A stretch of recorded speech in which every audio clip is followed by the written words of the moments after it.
네, 안녕하세요. 방구 선생입니다. 고려대 정시 모집 이야기 한번 나눠보도록 할게요. 우선 고려대 같은 경우에는 교과 우수 전형, 일반 전형 이런 식으로 내신을 보는 전형과 그냥 수능 점수만 반영하는 전형으로 구분이 되어 있고, 빨간색 인문, 파란색 자연입니다. 빽빽하죠. 그 다음에 올해 다군 학부대학이 신설이 됐어요. 학부대학. 그래서 기존에 연대, 고대, 나군, 그 다음에 다군에 작년 같은 경우에 성대가 신설이 되었지만 올해 같은 경우엔 고대가 새로운 신흥 강자다라고 알고 계시면 될 것 같고요. 이 학부대학이 그래서 뭐냐? 그 다음에 고려대는 원래 기존에 자유전공이 있었거든요. 그 차이를 먼저 간단하게만 말씀을 드리면, 먼저 이 자유전공 같은 경우엔 아기 법대라고 생각하시면 돼요.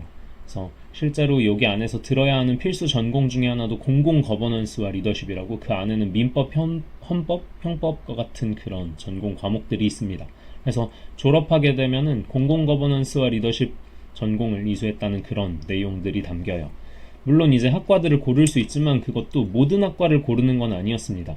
이제 문이과 통합 수능 이후에 점점 확대가 되고 있지만, 주로 이제 학생들이 많이 선택하는 전공이 뭐겠어요? 컴퓨터학과, 경영학과 이런 식으로 되어 있죠.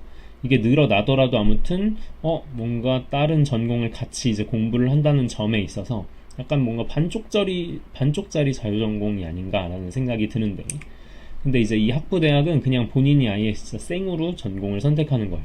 이런 이제 특수한 인원 관리가 필요한 그런 모집 단위들을 제외하고는 자유롭게 선택이 가능합니다. 이렇게 알고 계시면 되고, 배우는 커리큘럼 자체도 이렇게 되어 있죠. 그래서 보신 분들도 계시겠지만 고대 자유전공은 그냥 인문입니다. 반영비도 국어 수학 1대1 그렇게 반영비로 학생들을 모집하는데, 새로 이제 등장한 학부대학 같은 경우에는 수학 반영비가 훨씬 높죠. 그래서 사실상 다군이기도 하고 과탐, 이과 학생들의 밭이 되지 않을까라고 생각을 하고요. 네, 작년 고려대 인문 입결은 이런 식으로 나왔습니다. 자전, 경영, 통계, 경제, 미디어 70% 컷이니까 이렇게 나오는데, 작년에 이제 고대 인문은 아주 빡빡했죠. 입시를 경험해 보신 분들은 알겠지만 과탐을 우대해 줬어요. 이게 뭐냐면, 이따가 후반부에도 말씀을 드릴 텐데 통합변표, 분리변표라는 개념이 있습니다. 우리가 탐구 100분위를 이렇게 받았을 때 각 학교식으로 산출되는 점수들이 있는데, 연세대 같은 경우에는 통합, 올해 대부분의 대학은 이런 식으로 통합을 할 건데, 작년에 고대는 과탐을 우대해 줬어요. 이게 무슨 말이냐면, 만약에 우리가 100분이 96, 보통 1등급이죠. 1등급을 받았을 때 사탐 학생들은 65.21점, 그 다음에 과탐 학생들은 거의 한 3점을 더 받습니다. 그러니까 이제 과탐 학생들이 고대 인문으로 이제 교차 지원하는 인원들이 조금 있었어요.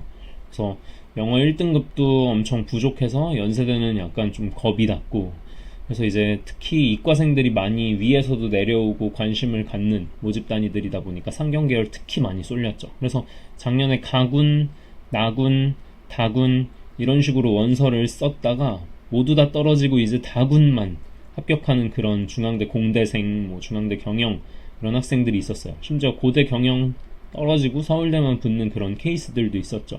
그래서 학원에도 그런 친구들이 있어서 가슴이 아픈데, 아무튼 작년에 이제 그런 친구들이 다 끝나고 나서 그냥 고대 낮출걸, 서성한 쓸걸 이런 생각하는 건 다 이제 늦고요. 그래서 대형과인데 5칸 잡혀있던 학생들이 다 떨어졌습니다. 6칸 불합도 있었는데, 이제 각종 배치 프로그램이라든지 모의 지원 서비스 같은 데서 전부 다 합격을 외쳐주다 보니까 그냥 안심하고 있던 사람들이 많았었는데, 결국 폭발할 만한 그런 징조들은 있었거든요.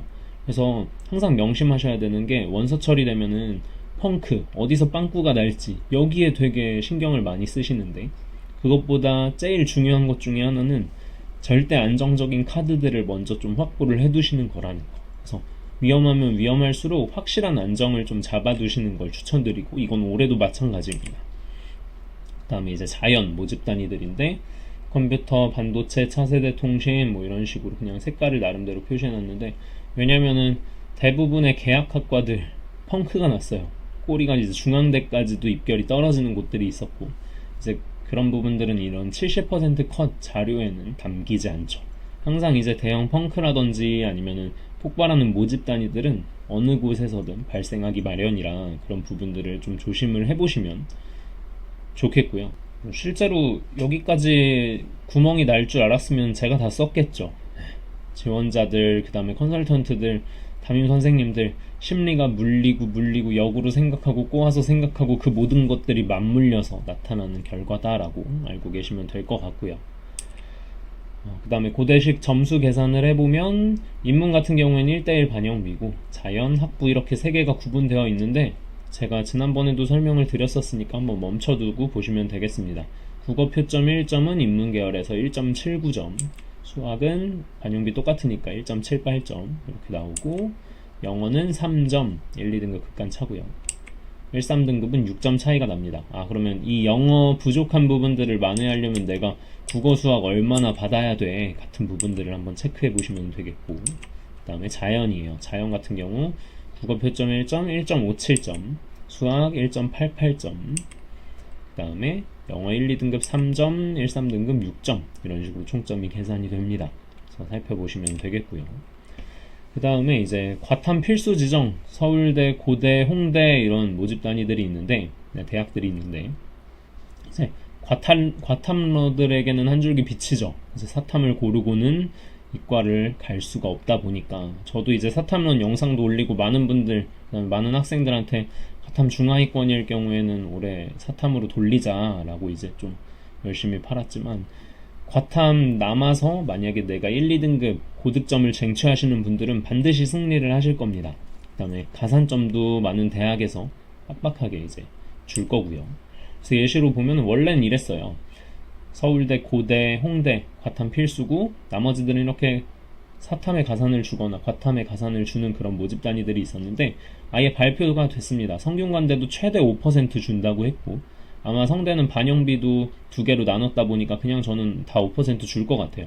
그 다음에 중앙대 같은 경우엔 사탐 5%, 과탐 5%, 그 다음에 한양대는 아직도 이제 구체적인 수치는 발표하지 않았지만 다음번에는 제가 서성안을 그냥 묶어서 다 말씀을 드릴 거거든요.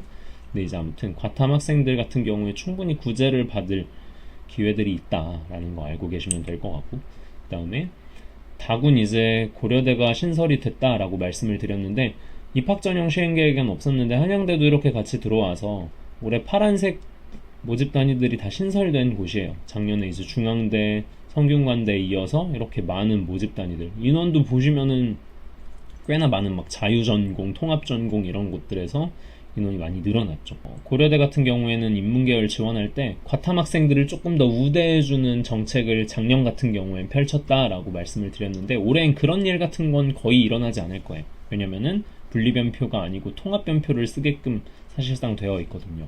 물론 이제 대학에서 페널티 이런 리스크들을 감수하고 입맛대로 뽑을 수 있는 부분도 있겠지만 그러기는 쉽지 않을 겁니다. 그 다음에 교과 우수형, 이게 또 질문 주시는 분들이 많아서, 근데 이런 부분들은 그냥 올해 모의지원 사이트를 이용해 보시면 아마 바로 아실 거예요. 근데 저 같은 경우에는 작년에도 이제 이용하고 표본 분석도 해보면서 진짜 너무 좀 빡빡하고 어렵다는 느낌을 받았습니다. 그래서 뒤에 좀 더 설명드릴게요. 재학생도 3학년 2학기 내신까지 반영하니까, 고려대 같은 경우에는 정성평가하는 게 아니고 내신을 그냥 있는 그대로 숫자 정량평가를 하니까 그런 부분들 주의해 주시고요. 그리고 제가 컴퓨터 포맷하면서 파일들이 다 날아가가지고, 이거는 작년에 올려놨던 그런 설명인데 이 윗부분은 보실 필요 없고요. 결론은 사실상 저는 지금도 동일합니다. 1등급 보통 극초반은 교과로 다 빠졌을 테니까 종합으로도 빠지고, 그래서 사실상 한 2등급 정도 내외이면 대부분 그래도 앞쪽에 내신을 차지해요. 물론 이제 현역대 교과 전형 같은 걸 꼬였던 학생들이라든지 상위 학과들 같은 경우엔 내신 좋은 학생들이 꽤 있더라고요. 근데 이제 3등급 초중반 벗어나면 진짜 점수상 너무 불리합니다. 그냥 일반 전형 쓰는 게 나은 그런 경우들도 있는데, 아무래도 불안 심리가 큰 곳이다 보니까 꼬리 입결 자체는 되게 낮은 모집 단위들이 발생하기 마련이에요. 그래서 빈틈을 노리시는 분들 같은 경우엔 내신이 낮더라도 그냥 도전을 해보시면 좋겠지만, 일반적일 경우에는 이렇게 1에서 2등급 초중반 학생들까지가 마지노선이 아닐까라고 생각을 합니다. 네, 이 정도로 마무리를 하고, 이거 속도가 너무 느려서 서성한 다음 시간은 한 번에 묶어서 말씀을 드리도록 하겠습니다. 네, 시청해주셔서 감사합니다.